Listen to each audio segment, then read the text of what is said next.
创新是决定能成为领袖还是追随者的区别。大家不再只是想买个人电脑而已，他们想要知道可以用电脑做什么，而我们要展示给他们的正是这个。我们一生做不了太多事，所以要把每件事都做到完美。我想在宇宙间留下痕迹。你的人生有限，别浪费时间为别人而活。你一定要找到自己喜爱的事物，知道自己想要什么，并不是顾客的工作。品质比数量重要，一个全垒打胜过2个安打。随时谨记自己终将一死，是我所知避免让自己陷于害怕失去的想法中最好的方法。生不带来，死不带去，你没理由不顺着自己的心意而活。求知若饥，虚心若愚。要有勇气去追随你的心和直觉，他们总是知道你真正想要成为什么。企业的生存之道在于如何让创新在企业内存活。消费者通常要看到产品才会知道自己想要什么。设计不只是外表和感觉，设计是产品如何运作。被苹果炒鱿鱼对我来说是个很棒的经验。成功者沉重的光辉被重新开始所带来的轻松感取代，这种感觉让我重新拥抱自由，让我进入人生中最有创造力的阶段。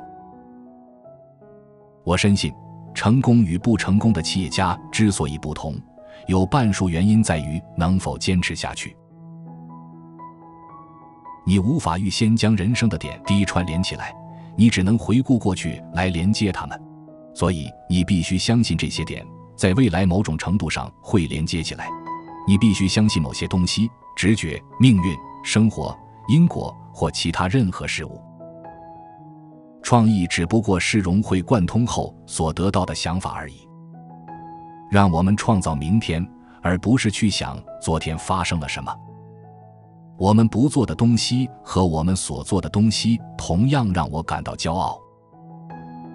我想，如果你顺利地完成大作，那么你应该开始着手去做别的事情，别专注在美好的事情上太久，要不断寻找下一个目标。如果我们不自我革新，别人就会取代我们。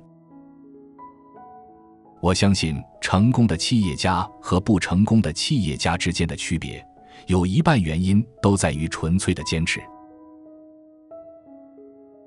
有些人不习惯处于一个期待卓越的环境，我的部分责任就是做一把衡量卓越的尺。你的工作将占据你生命中很大的一部分，唯一获得真正满足的方式，就是做你认为伟大的工作。而做伟大的工作的唯一方式，就是热爱你所做的事。不能只是客户想要什么就给他什么，当你生产了，他们又想要其他东西了。如果情况很糟糕，我会当面告诉对方，诚实以对是我的职责。成就的唯一方法是热爱自己的事业，如果你还没找到的话，继续寻找，不要屈服。你不可能有先见之明，只能有后见之明。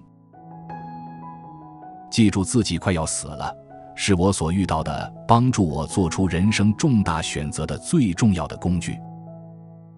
若把每天都当作你人生的最后一天来活，那么总有一天你一定会成为对的人。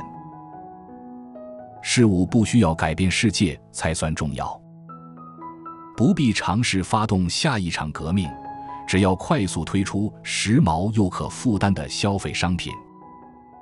有时候生活会用砖头砸你的头，不要失去信念。我曾在17岁时读过这么一句名言，如果你把每一天当成自己人生的最后一天来过，你才能够明白人生的真谛。这句话令我印象深刻。此后的33年来，我每天早上都会对着镜子自问，如果今天是我生命的最后一天，我还会想去做我今天要去做的事吗？那些疯狂到认为自己能改变世界的人，往往真的能做到。我常常注意到一件事，就是你必须从顾客经验开始着手，再从顾客端反过来推出技法。你不能先从技法出发，再尝试找出你的销售对象。活着就是为了改变世界，难道还有其他原因吗？全世界最有钱的人也无法将财富带入棺材中。对我来说，最重要的是夜晚入睡前能为自己达到的成就喝彩。我对我们没有做的事情和我们所做的事情一样感到骄傲。决定不做什么和决定做什么一样重要。当海盗总比加入海军好。实际上，我对我们没有做的许多事情和我们已经做的事情一样感到骄傲。我认为人生中最遗憾的事情是那些你没做过的事情。以上是我们这一期的智慧格言，哪一句是您最喜欢的？请留言告诉我们，别忘了按赞订阅，开启小铃铛，我们下期再会。